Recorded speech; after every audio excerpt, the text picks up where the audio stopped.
Hello everyone and welcome back to my channel. Masih di seri belajar TOEFL ITP, di mana kita sama-sama belajar mengenai listening, structure, dan juga reading. Di video kali ini kita akan melanjutkan pembahasan kita mengenai bagian structure, yaitu soal-soal dengan tipe multiple choice. Dan tema kita kali ini adalah incomplete or missing appositives. Sebelum kita mulai, jangan lupa untuk subscribe terlebih dahulu dan aktifkan tombol loncengnya, biar kalian gak ketinggalan video-video terbaru yang ada di channel ini. Seperti biasa, referensi yang digunakan selama seri belajar TOEFL IATP ini adalah The Complete Guide to the TOEFL Test by Bruce Rogers. Buat teman-teman yang pengen latihan soalnya lebih intens lagi, lebih banyak lagi, kalian bisa cek di buku ini. Baik, kita masuk ke poin yang pertama. Oh, sebelum poin pertama kita bahas, buat teman-teman, saya sarankan untuk nonton video yang sebelumnya dulu, yaitu mengenai adjective clause dan juga participle phrases, karena materi ini saling berkaitan satu sama lain. Oke, poin yang pertama. An appositive is a noun phrase that explains or rephrases another noun phrase. Jadi appositive ini adalah sebuah noun phrase that explains or rephrases another noun phrase. Sederhananya yang menggambarkan, yang menjelaskan noun phrase yang lainnya. Sekali lagi, appositive ini adalah noun phrase yang menjelaskan atau menggambarkan noun phrase yang lainnya. It usually comes after the noun which it rephrases. Jadi biasanya muncul adanya itu setelah kata benda yang dia jelaskan. It may also come before the subject of a sentence, dan biasanya bisa juga sebelum subjek dari sebuah kalimat. Untuk memahaminya lebih lanjut, lebih mudah lagi, kita lihat di contoh kalimatnya. Di sini yang pertama ada Buffalo Bill, a famous frontiersman, operated his own Wild West show. Kalimat yang pertama, Buffalo Bill. Subjeknya Buffalo Bill, verbnya operated. Main verb dalam klausa ini, dalam kalimat ini adalah operated.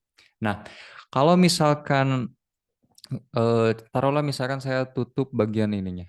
A famous frontiersman. Nah, ini sebetulnya kalimat sudah merupakan sebuah kalimat. Subjeknya masih tetap ada, Buffalo Bill, verbnya operated. Nah, di sini kita pengen menjelaskan lebih lanjut lagi Buffalo Bill yang seperti apa sih, misalkan. Nah, kita bisa gunakan apositif. Biasanya kalau apositif dituliskan di antara subjek dan juga verb, dibatasi dengan koma. Nah, seperti ini. Oke, jadi ini apositifnya. A famous frontiersman. Non phrase. Sekali lagi, kalau misalkan teman-teman mau meletakkan apositifnya di antara subjek dan juga verb, itu biasanya dibatasi dengan 2 koma. Nah, bisa juga apositifnya ini diletakkan sebelum subjek, seperti ini.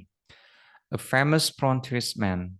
Ini apositifnya dibatasi dengan koma. Baru kita masuk ke subjek, Buffalo Bill, dan juga verbnya operated. Jadi bisa di antara subjek dan juga verb, atau bisa juga di awal kalimat sebelum subjek. Baik, poin yang selanjutnya, appositives are actually reduced adjective clauses. Nah, ini seperti yang tadi saya sampaikan. Jadi sekali lagi, buat teman-teman yang belum nonton video adjective clause, disarankan nonton video itu dulu, karena ini materinya saling berkaitan. Nah, appositive are actually reduced adjective clause. Maksudnya seperti apa? Kita bisa lihat di contoh ini dulu. However, unlike adjective clauses, they do not contain a marker or a verb. Jadi nanti kita akan pahami sama-sama ini maksudnya apa sih? They do not contain a marker or a verb. Tidak ada clause markernya, tidak ada verbnya. Baik, ada kalimat oak, which is one of the most durable hardwoods, is often used to make furniture. Subjeknya oak, verbnya is use. Oops, sorry. Kemudian di sini ada penjelasannya. Seperti biasa kalau misalkan saya tutup bagian ini sebetulnya sudah kalimat yang lengkap. Subjeknya sudah ada, oak, verbnya is use.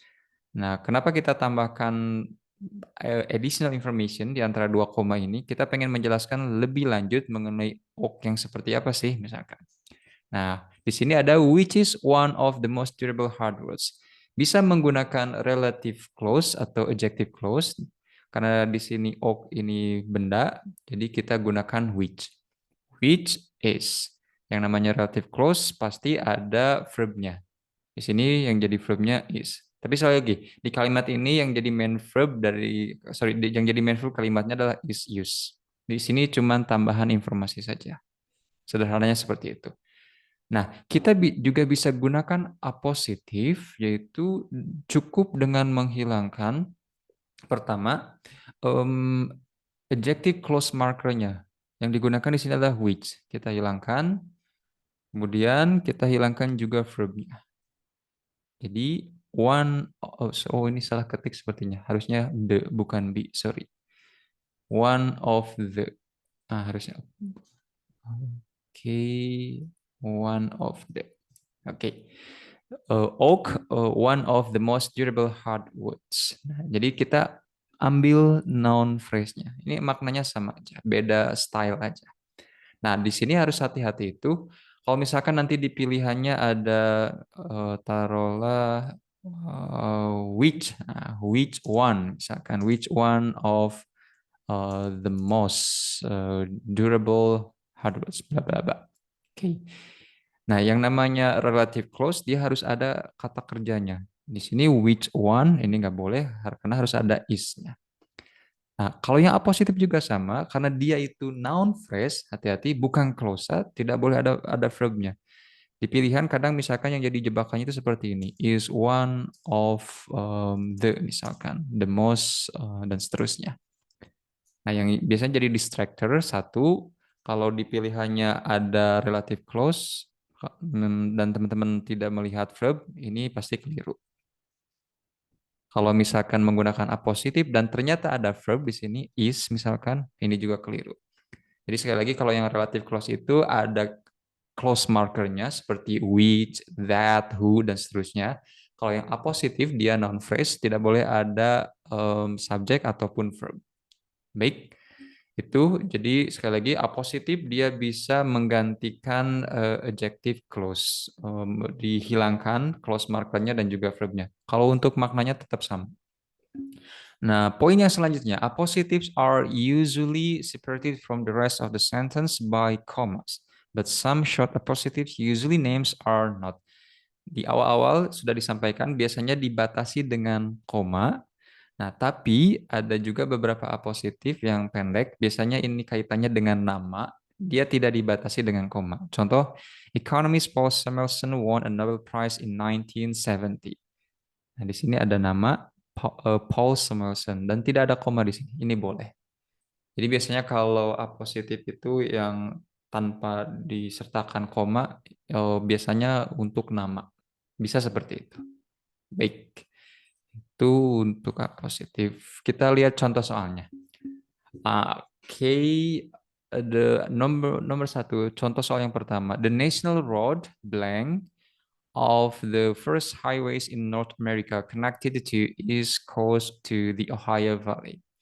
Langkah pertama, seperti biasa, cari ada berapa clause dulu. Di sini cuma ada satu, subjeknya the national road, verbnya connected. Oke.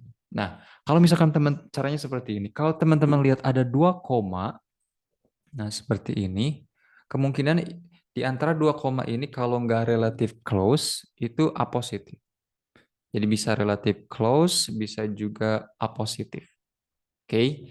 Nah, pilihannya ada which one, it was one atau was one. Kita lihat satu-satu. Kalau which one, ini keliru karena seperti yang tadi sampaikan, untuk relative clause, setelah clause markernya di sini menggunakan which, ini harus ada verbnya. Dan di sini tidak ada verbnya. Kemudian yang B, it was one. Nah, ini ada subject dan juga verb. Sekali lagi, apositif itu noun phrase. Atau kalau mau menggunakan relative clause seperti tadi, clause marker ada juga verbnya. Jadi tidak boleh ada penambahan subject dan verb lagi. Main verb. Kemudian, jawabannya yang betul itu yang C, one. Nah, dia jadi apositif. Ternyata di sini diisi oleh apositif. One of the first highways in North America. Kalau yang D, was one. Di sini ada verbnya. Kalau apositif itu dia cuma noun phrase, tidak boleh ada verbnya. Baik. Contoh yang kedua, Martha Graham, blank of the pioneers of modern dance didn't begin. Di sini subjeknya Martha Graham, verbnya didn't begin. Nah, ada 2 koma lagi. Berarti kemungkinannya antara relative close atau apositif. Nah, kita lihat di sini ada who as one. Nah, ini nggak bisa. Ada as one-nya. Yang B, she was. Ini ada subjek dan verbnya. Sementara di sini kita udah temukan subjeknya Martha Graham, verbnya didn't begin. Nah, di antara 2 koma ini, sekali lagi pilihannya bisa relative close, bisa juga apositif. Jawabannya, oh sama ternyata one. Berarti Martha Graham, one of the pioneers of modern dance. Nah, kalau yang D ini ada verbnya. Baik, caranya gitu.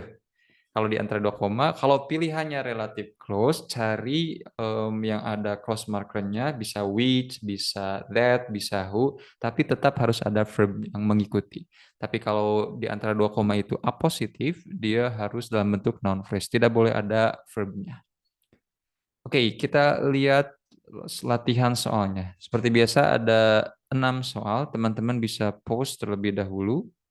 1, 2, 3, 4, 5, 6. Oke, ada 6 soal. Teman-teman bisa post videonya terlebih dahulu dan coba dikerjakan.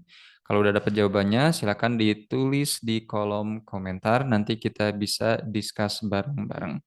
Oke, buat teman-teman yang pengen belajar lebih dalam lagi, lebih detail lagi mengenai TOEFL, TOEIC, IELTS, speaking, grammar, dan lain-lainnya, kalian bisa cek di deskripsi video ini.